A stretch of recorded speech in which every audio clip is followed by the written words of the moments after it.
चलिए आज बात करते हैं एक ऐसी खुफिया मुलाकात की जिसने जियोपॉलिटिक्स में जैसे एक भूकंप ला दिया। और इस भूकंप का सेंटर था नई दिल्ली। देखिए, ये कहानी किसी टीवी डिबेट या प्रेस कॉन्फ्रेंस से शुरू नहीं होती है। ये शुरू होती है बंद दरवाजों के पीछे, उन कमरों में जहां देशों की तकदीर तय होती है, दुनिया की नजरों से कोसों दूर। जरा सोचिए वो सीन। भारत के national security adviser Ajit Doval के ऑफिस में रूस के टॉप जासूस बैठे हैं। ये कोई फिल्मी सीन नहीं है, ये असली जियोपॉलिटिक्स है जो उस वक्त उस कमरे में सच में हो रही थी। तो सवाल ये उठता है कि आखिर ऐसा क्या पक रहा था, ऐसी कौन सी डील थी जिसमें ग्लोबल पावर के पूरे समीकरण को हमेशा हमेशा के लिए बदलने की ताकत थी। अच्छा, इस मीटिंग के असली मायने समझने के लिए हमें थोड़ा सा पीछे जाना होगा, एक ऐसी घटना पर जो भारत के नॉर्थ ईस्ट में हुई थी। एक नाकाम साजिश जिसने असल में इस पूरी कहानी की नींव रखी। अब सबसे मजेदार बात है इन घटनाओं का सीक्वेंस, कि कैसे ये सब एक धागे में बंधा हुआ है। एक तरफ वेस्ट रूस पर बैन लगाता है, दूसरी तरफ भारत में एक बड़ी साजिश का पता चलता है, और इन दोनों डॉट्स को जोड़ती है रूस की एक खुफिया टिप जो हमें सीधा दिल्ली की उस हाई स्टेक्स मीटिंग तक ले आती है। मॉस्को से जो टेप आई थी वो कोई मामूली जानकारी नहीं थी। इसमें सिर्फ एजेंट्स के नाम पते नहीं थे, बल्कि ड्रोन और जैमिंग टेक्नोलॉजी की उनकी पूरी सप्लाई चेन का कच्चा चिट्ठा था। मतलब ये एक खुफिया मास्टर स्ट्रोक था। तो सवाल फिर वही कि रूस अपनी इतनी कीमती इंटेलिजेंस भारत के साथ शेयर क्यों करेगा? जवाब बहुत सीधा है, सर्वाइवल। ये रूस के लिए अपने वजूद को बचाने की लड़ाई थी। रूस की हालत उस वक्त कुछ ऐसी थी कि उसके पास कच्चा तेल तो अथाह था, लेकिन वो उसे बेच नहीं पा रहा था। वेस्ट के बैन्स और यूक्रेन के ड्रोन हमलों ने उसकी रिफाइनरियों की कमर तोड़ दी थी।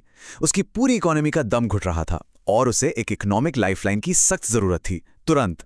और यहीं होती है भारत की एंट्री। सिर्फ एक खरीदार की तरह नहीं, बल्कि मॉस्को के लिए एक ऐसे पार्टनर के तौर पर जिसके बिना उसका काम चल ही नहीं सकता था। भारत के पास वो यूनिक कैपेसिटी है कि वो दुनिया में कहीं से भी आया कच्चा तेल रिफाइन करके उसे मेड इन इंडिया का टैग दे सकता है, जिससे सारे के सारे बैन धरे के धरे रह जाते हैं। लेकिन जैसा हम सब जानते हैं, इंटरनेशनल पॉलिटिक्स में कुछ भी फ्री में नहीं मिलता।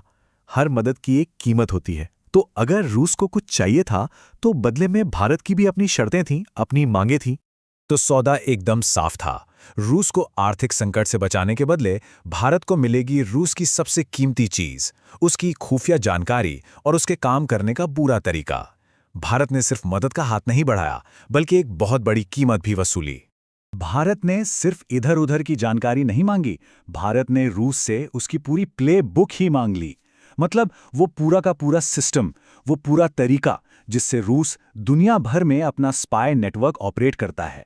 ये तो कुछ ऐसा हो गया जैसे कोई किसी चेस ग्रैंडमास्टर से उसकी सारी रणनीतियां ही पूछ ले। ये शब्द सिर्फ एक डिप्लोमैटिक फॉर्मेलिटी नहीं थे।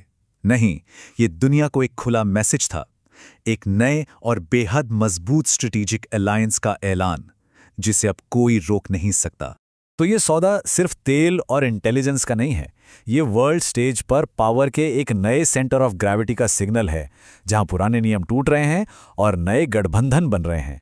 संदेश एकदम साफ है, ग्लोबल पावर का जो सेंटर ऑफ ग्रेविटी है वो बहुत तेजी से शिफ्ट हो रहा है, और इस नई दुनिया की रूल बुक लिखने में नई दिल्ली और मॉस्को अब एक साथ काम कर रहे हैं। ये जो नया गठबंधन है, जो पूरी तरह से नेशनल इंटरेस्ट पर बना है, ये उस ग्लोबल चेस बोर्ड पर एक बहुत बड़ा और सोची समझी चाल है। खेल अब सच में बदल चुका है। और ये हमें इस कहानी के आखिर में एक बहुत बड़े सवाल के साथ छोड़ देता है। क्या हम वाकई एक नए वर्ल्ड ऑर्डर को बनते हुए देख रहे हैं, जिसकी स्क्रिप्ट दिल्ली और मॉस्को में लिखी जा रही है?